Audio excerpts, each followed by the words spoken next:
All right. Hi, Founder fans. Jason here. I apologize for those of you who have been waiting. We had a little bit of technical difficulties.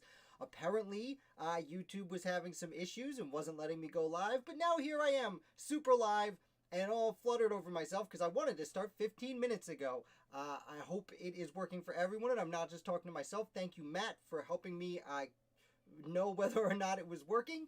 And thank you everyone for your patience. Welcome. Let's get started. You don't need to know any of that. For those of you who are new here and don't know what I'm talking about, I had some technical difficulties, and every week I do this live video where I talk about the last 7 founders, American founders, from my website founderoftheday.com, where I publish 5 days a week articles about the American Revolution and the Revolutionary War and such. Yay, Matt, it's working. Oh, thank you so much for your patience. So, again, now that I'm flustered, let's get at it. Thank you guys for your patience and all of that, yada, yada, yada.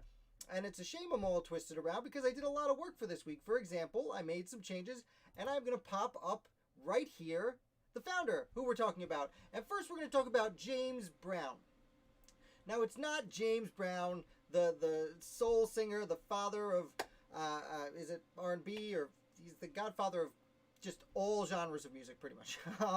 Not him. Instead, we're talking about James Brown, who was an early, like I said, I'm a little flustered now. He was an early Secretary of State for Kentucky. So he was from Virginia. He studied law in Virginia. Ends up, like many other people, moving out to Kentucky to make a name for himself. Ends up becoming a brother-in-law of Henry Clay, who himself would go on to be an extraordinarily important American founder.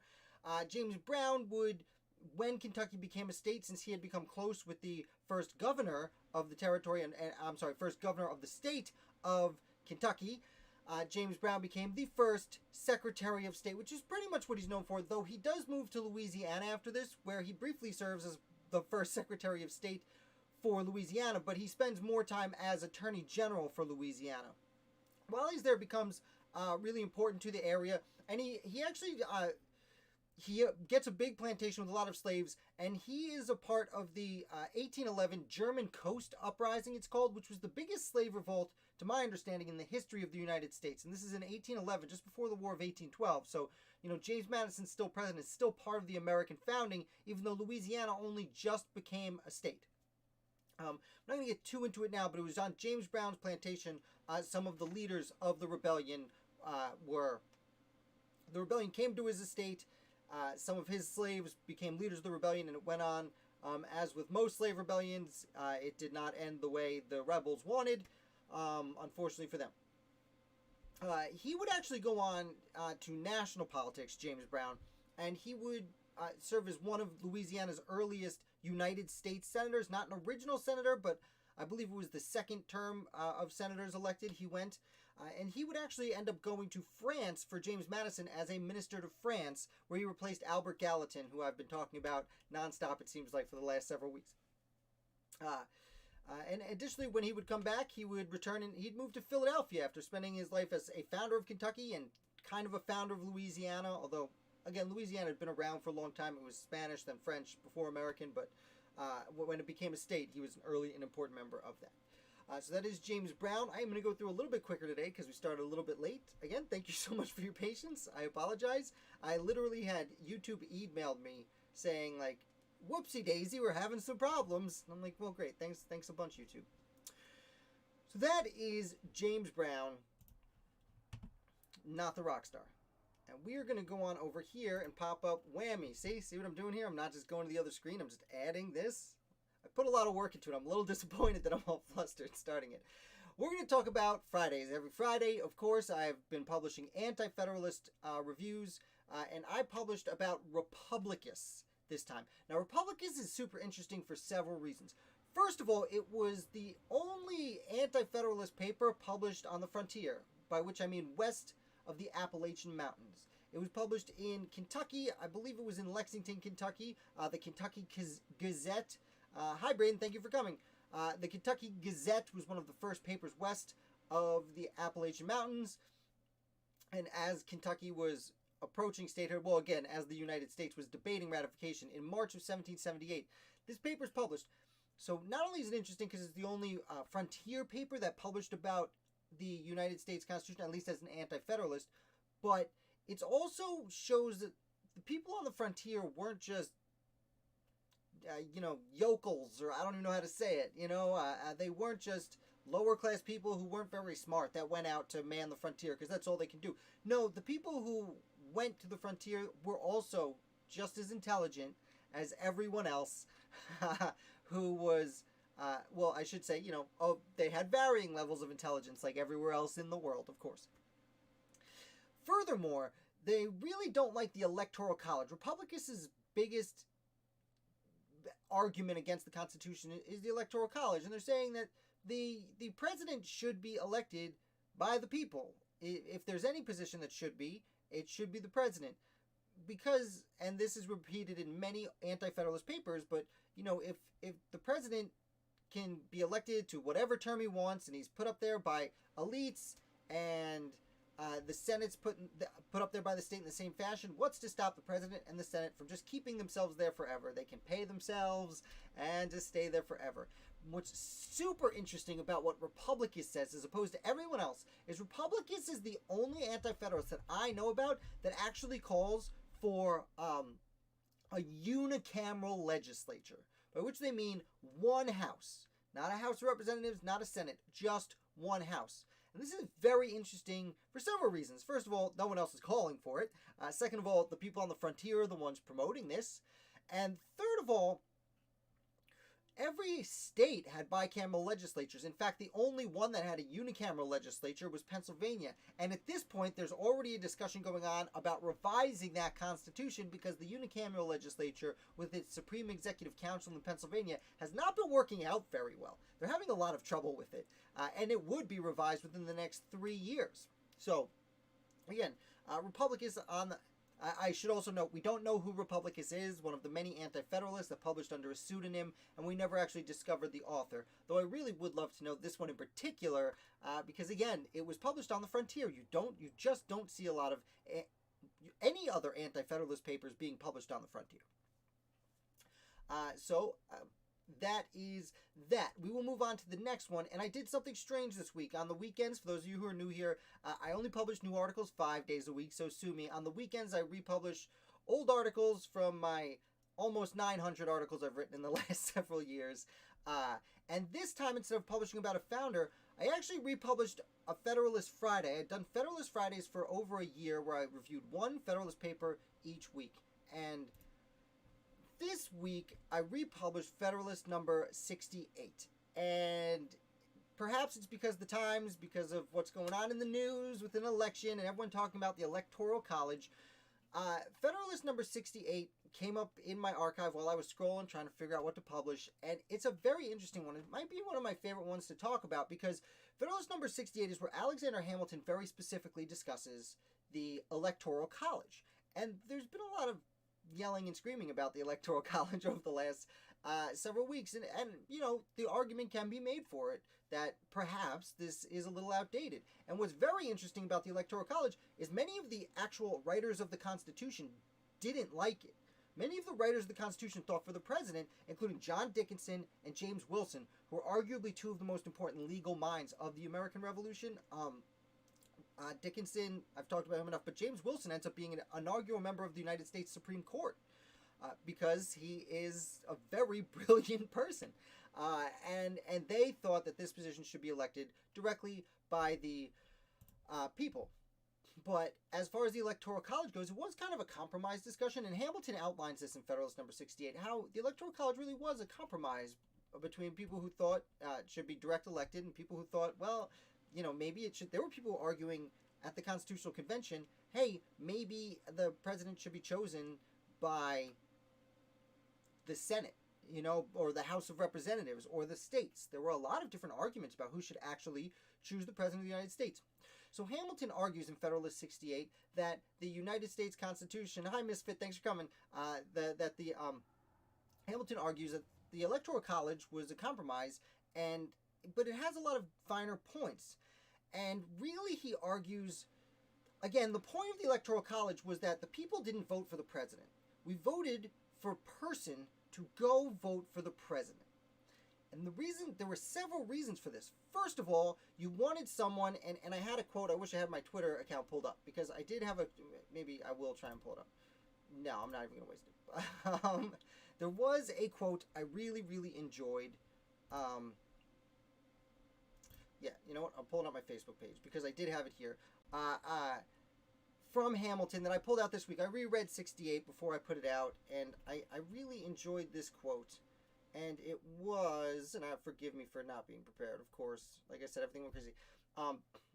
Hamilton said, quote, "It was desirable that the immediate election should be made by men most capable of analyzing the qualities adapted to the situation."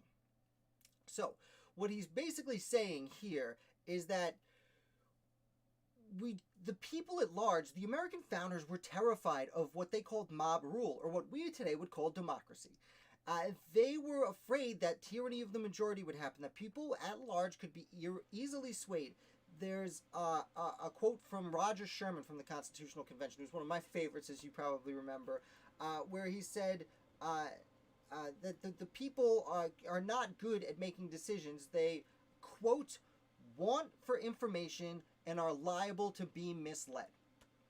And this was very much on the founders' minds when they created the Electoral College, because the idea that people vote for the president, like, you could easily, they thought, these elite men who created the United States thought that the people at large would be duped pretty easily.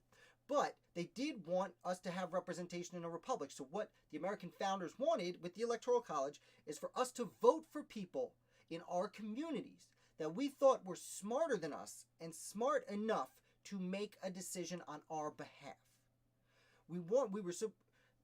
Things have changed with the Electoral College. Now when you vote, you go to the ballot and you check the presidential candidate you want. That's not who you're voting for. You're not actually voting for the president when you check that box. You're voting for a person from your community associated with the party who will vote on your behalf. And again, the reason for this was, first of all, they were smarter than us and could make the decision better. Second of all, they would actually know these people. Like today, we see the presidential candidates on TV. We know who they are. We know what they look like. We know what they sound like, and we know what they talk about. Back in the late 18th century, you maybe read an article they published in the paper, but usually it was other people publishing about them. You knew absolutely nothing about George Washington. I mean, that's a bad example. A lot of people served under him directly in the army, but you knew nothing about John Adams. Unless you were from Boston or Braintree, you knew nothing about John Adams, except what you read in the papers. But the person you elected to go represent you as your electoral college, your elector, they could go actually meet John Adams. And maybe they'd say, this guy's kind of a jerk. He's not going to do a very good job. And therefore, your presidential elector could change his mind. You might say, I have two presidential electors. One's a Federalist, one's an anti-Federalist. I'm a Federalist, so I'll vote for him. He'll go vote for John Adams for me. But that person could get there and say, well, maybe John Adams isn't the best choice. Maybe Thomas Jefferson is a better choice. And this is where we get to the term faithless elector, which I haven't heard much this round of politics, but you've heard it last time. You hear it every 4 years. You hear the term faithless elector. And I titled this article, Defending Faithless Electors, because that's essentially what Hamilton's doing. Hamilton, with the Electoral College, basically says that I hope that we vote for easy for me to say. We vote for electors in the Electoral College to go meet these people because they're smarter than we are and they have better access to the actual candidates than we do. And if they think that the candidate we wanted them to vote for is the wrong person, well, we have chosen them to use their experience and their intelligence to make that decision for us. So the idea of faithless electors is actually something Alexander Hamilton was in favor of. Because again, he was an elitist, and these were elite people who, looked down on mob rule, or what we would call democracy. So that's it in a nutshell. Again, I don't like talking about modern politics on this channel, but it is that time of year, and I just always find that this particular Federalist number 68 is particularly interesting when it comes to the way we talk about the Electoral College today. Because, you hear people saying, well, we need the Electoral College, to balance things out. And you hear people saying, we shouldn't have the Electoral College because it's undemocratic. But you don't often hear people saying, well, we have the Electoral College because we're voting for people who are smarter than us to make the decision for us, which was, in fact, what they were saying.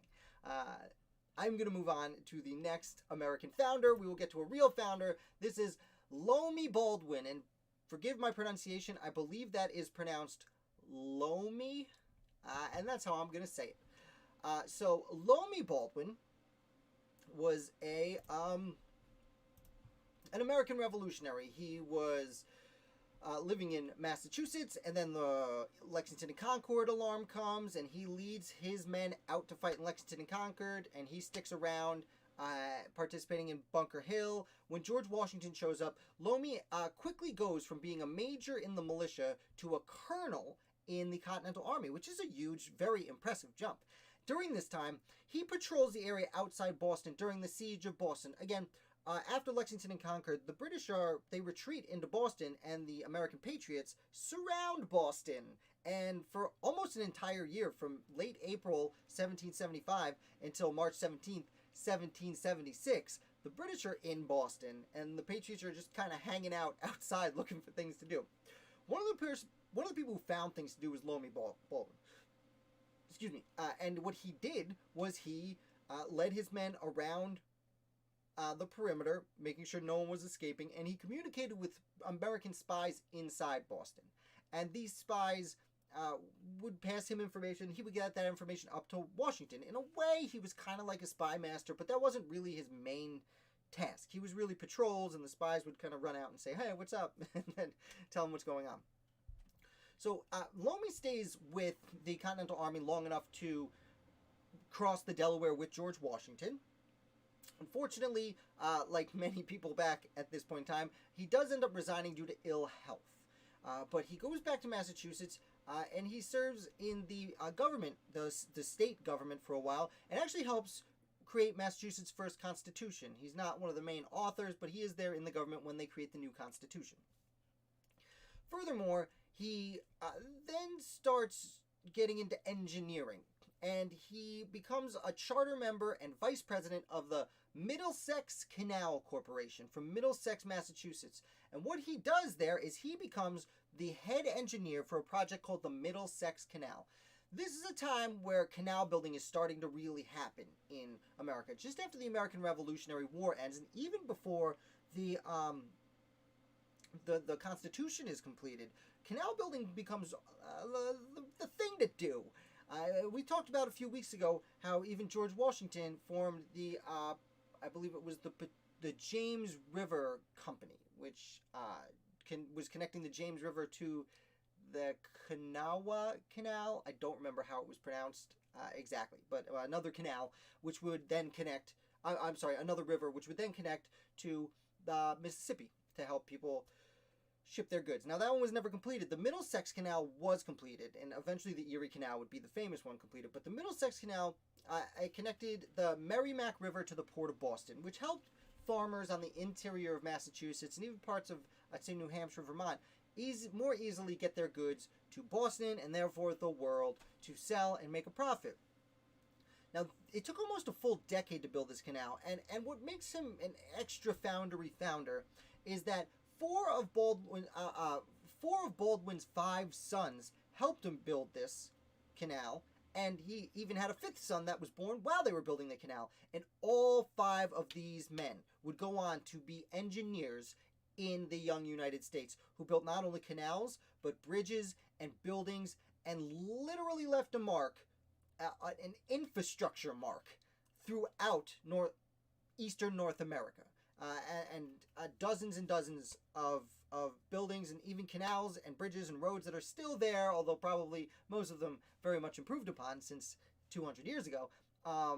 But it's of all the founders that leave marks, so to speak, Loommi Baldwin, and then through his 5 sons, the Baldwin boys, left physical mark on the shape of the United States.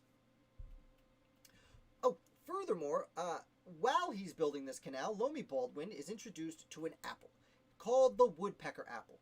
Now, they had known about the woodpecker apple at this point for about 50 years, but it wasn't largely produced. But you know what? Baldwin was a crafty guy, and he saw some potential, and he took these apples and he started breeding them. And now the woodpecker apple eventually took on his name, and it's now known as the Baldwin apple, which isn't the most popular apple in the whole world, but throughout New England and New York, it is very widely grown, and not commonly known. One of the most, at least in New York, one of the biggest output producing, how do you say, one of the things we produce the most of is apples, including the Baldwin apple, including right on this hill. And I live 5 minutes away from Beacon Skiff, which has been 3 years running voted best apple orchard in the United States, which I love it there, but we usually go to the neighboring orchard, Navarino, because it's the same hill with the same apples, but less traffic. Fun fact. So, let's move on. I'm going to take a quick sip of water because now I'm talking really fast, and we are going to talk about Donald Robertson.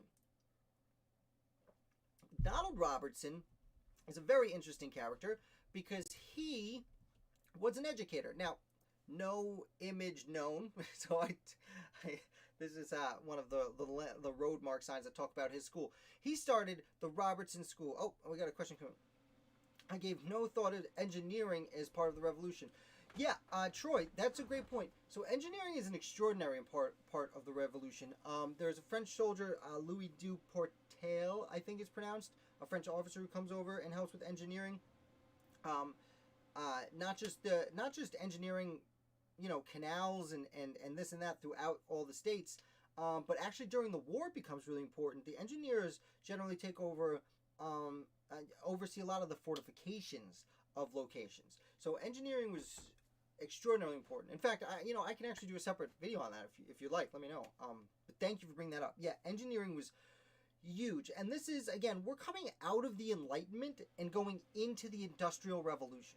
They all cross at this point. Just about the time the Constitution's written is like from my perspective, and this is very Amerocentric of me, but the Declaration of Independence is the peak of the Enlightenment, because soon after this, literature goes from politics into the Romantic period.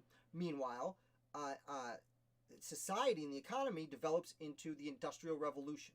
So they're taking these ideas, these Enlightenment ideas, as society industrializes, and so engineers combine those two and become some of the most important people in the country, and they end up really doing, like, how do I say, they end up,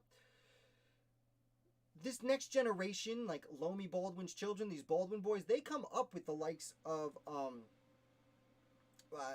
Astor and Rockefeller and Vanderbilt, and there are other names that are eluding me, but the great giants are all born like during the Jefferson and Madison administrations, the great titans of industry. I mean, some of them are born later. I shouldn't say all of them, but a significant portion of them are. Anyhoozle, we're moving on to Donald Robertson, but thank you for that comment, Troy. It's absolutely right.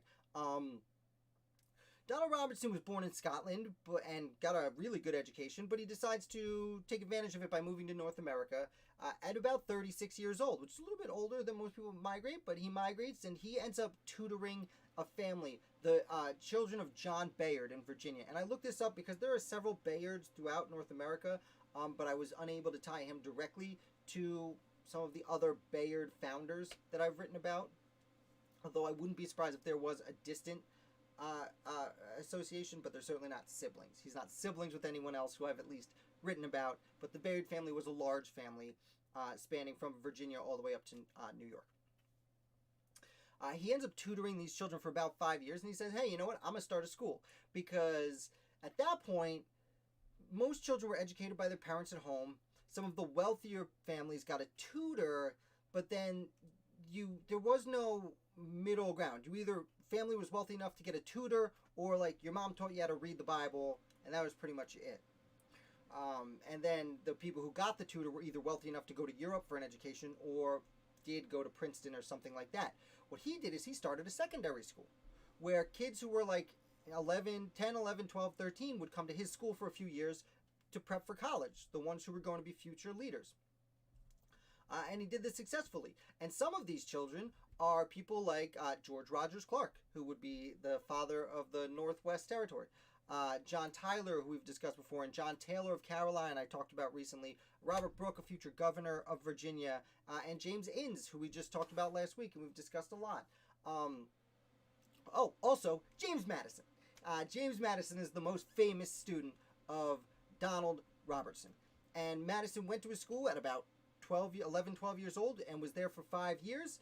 Madison already had a tutor and knew how to speak Latin and Greek, but he would learn mathematics and science and read all of the important philosophical, political works of the day. And because of this, he would, be president of the United States and read the Constitution. No, I should say what Madison did is he would go to Princeton on the back of the teachings that Donald Robertson gave him. And these teachings, it's said that no one had more of an influence on James Madison's political thinking than the 5 years he spent with Robertson. And then he would write the Constitution to be president. So Robertson, obviously pretty important. Though it's interesting, he did retire from teaching in 1776 and retired to be a farmer. Although, again, he was already getting older at that point. James Madison already graduated and gone on with his life. So that's Donald Robertson. I found him very interesting. And while I was researching him, I came across his son and Samuel H. Dearborn. You see, Samuel H. Dearborn would murder Donald Robertson's son. And I'm just realizing I had published the article the other day without a D. So with the Donald, I gotta fix that. Anywho, Samuel H. Dearborn. Let's talk about this gentleman. So Samuel H. Dearborn was born in Massachusetts, and he ended up being an artist. And he was a good portrait painter and this and that. After the American Revolution, and he was born during the Revolutionary War. He's a little bit younger than most of the other founders, but again, the story is really fascinating because Dearborn ends up going, and he ends up becoming one of the first portrait painters west of Appalachia. Again, over where they had been writing the Republicus had written. So Dearborn goes over, he does miniatures, he becomes popular for silhouettes, which are exactly what they sound like. If you're not familiar, what would happen is for a cheaper painting that used less paint and just black paint and not as much detail, so it was less time consuming, people would get silhouettes painted, which was just their profile, just black and their profile. You may have seen them around. They were very common. Again, because more average people, especially on the frontier, could actually afford them. Excuse me. So he's over there doing these paintings. He paints in Pittsburgh for a while. He paints in Cleveland for a while because Cleveland had just been established as at least a small town. He paints in Lexington for a while. Meanwhile, Donald Robertson's son, Isaac Robertson, goes to the West. His father passes away when he's young, but he does get a good education, and he ends up going to Kentucky and spending time in Lexington, where he is making his way up as a bureaucrat, essentially. He's getting appointed to several positions by the, at this point, James Madison administration, by the student of his father, who is now president, is appointing him to several positions. And he takes a trip to Fulton, I believe it was. Yes, Frankfort, Kentucky. And this is where Samuel H. Dearborn and Isaac Robertson's paths cross. And it does not end well for Robertson. So they're staying at the same place, the same boarding house. Apparently, Robertson insults the lady who owns the boarding house for not keeping it cleanly enough. And this really bothers Dearborn. Really bothers Dearborn. So he walks up behind Robertson and starts stabbing him with a knife, or what they called a dirk.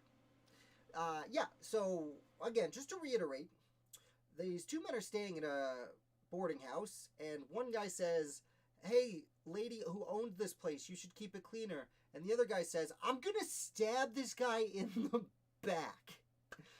Right in front of his children. So he does this, and it's pretty heinous, and Robertson dies later that day.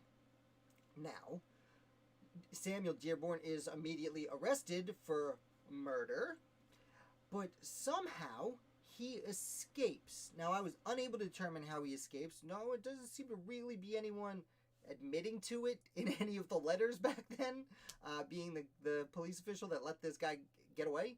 But he does escape. He disappears for a few years. He ends up showing up in Boston again 2 years later under the name Nathaniel. And then he starts painting again, and people kind of realize who he is. And nothing happens. He just never arrested. I guess the people in Massachusetts were like, that's the frontier. What are you gonna do about it? And this guy lives another 40 years and has a family and kids and, you know, is a middling painter. Doesn't really have major success, but that's the end of it. He just never gets in trouble for, you know, murdering a guy. Literally stabbing him in the back, and he got away with murder. So that's the fun story of Samuel Dearborn and Isaac Robertson, again, the son of the man who educated James Madison. I'm going to take a quick sip of water because I'm thirsty. I'm going to pop up the next screen here. Simeon Martin. This is a fun one. I'm talking about death again, but that's okay. It's still fun. Oh, Troy. Latin, Greek philosophy, impressive curriculum even today. I'd have been on the far left side of the bell curve in that school.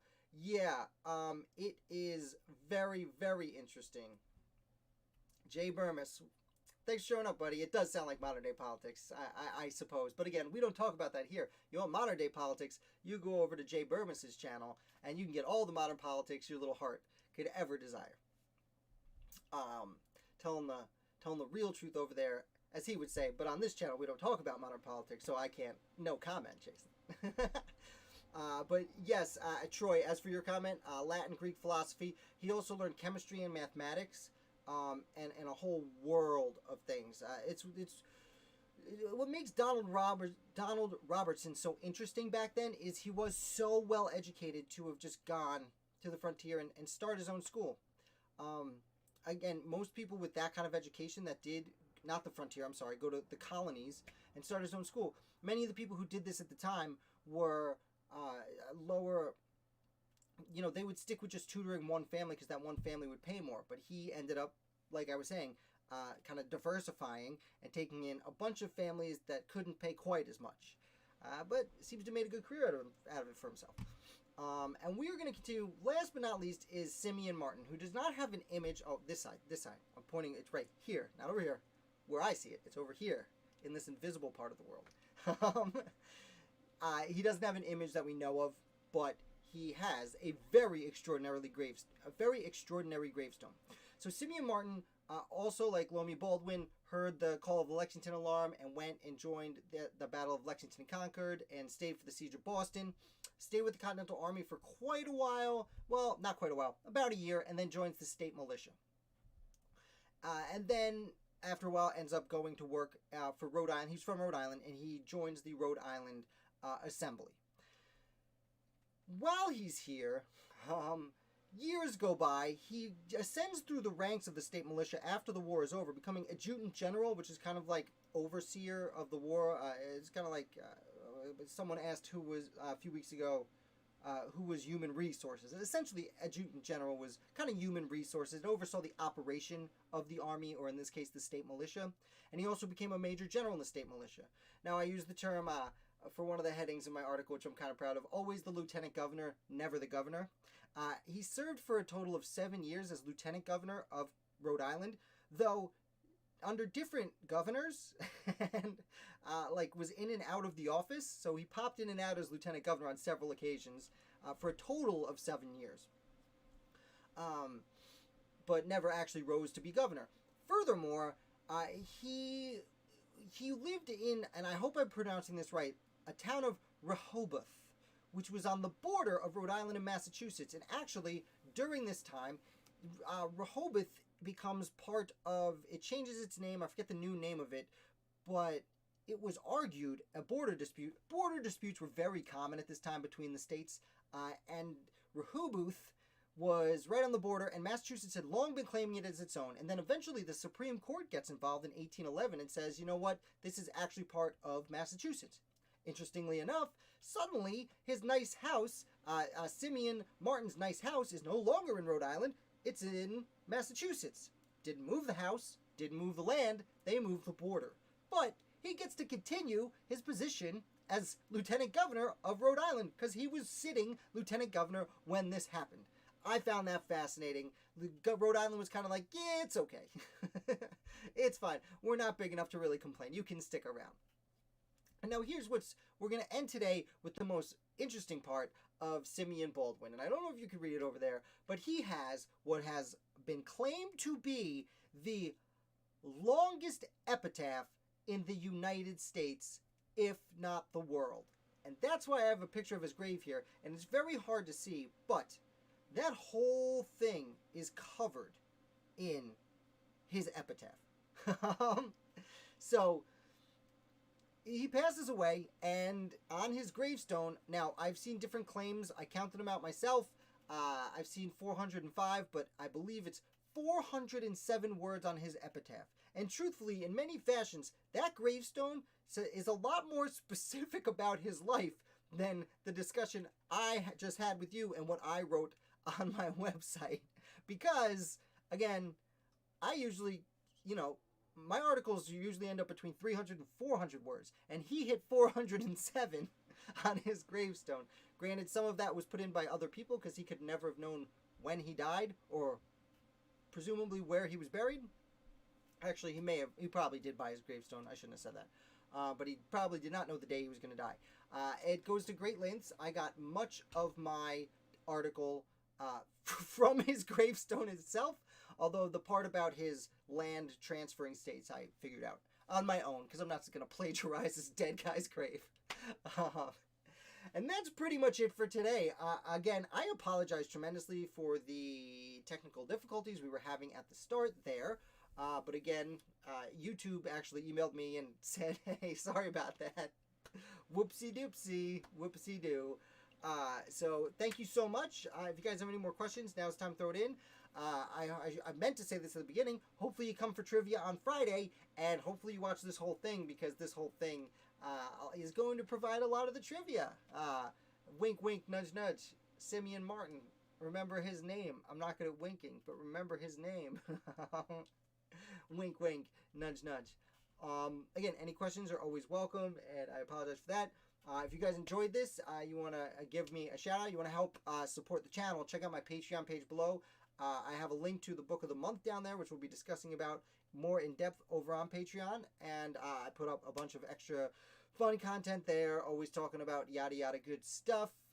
For example, Matthew, who's been super helpful today, helping me figure out whether or not this would happen, is one of my most prized patrons. Thank you for all your support, Matthew. You're the number one. As well, all the Patriots on Patreon are number one. I'm not choosing favorites, but today's Matthew's day. But thank you so much for your questions and comments. If you guys have any more comment, I really help it. I'm glad you learned something. Thanks, Troy. That's what I'm doing. I learned something new all week long. That's kind of my goal with Founder Day, and I try and learn something new, write an article about what I learned, and then I'll come here and talk about it. And then my regular videos I'm just like going back to articles I've written recently and kind of refreshing my memory on those stories. So I learned something new tonight that I will be publishing tomorrow for next week. I'm not going to get too into it right now, but it is someone blows themselves up. It's going to be a lot of fun. So I'm going to go because it is 9:15, even though it's only 45 minutes this week. I apologize. We started 15 minutes late, and I don't want to keep you guys up all night. You got things to do in the morning. You're busy people, and I understand that. But I do genuinely appreciate everything everyone says and does to help this channel. On your way out, if you want to hit like, would be amazing. My face is blown out. Well, okay, well, I'll call you, Burmis. Let me know. Yeah, thank you so much. As you goes, your new go-to, thank you, Ashley. That's so nice of you to say. Well, make sure you come back Friday and play trivia with us. And like I said, on your way out, if you guys want to hit like, that is the best thing you could do in the whole wide world. Thank you again, and I will be back with a new founder tomorrow. Round bottom.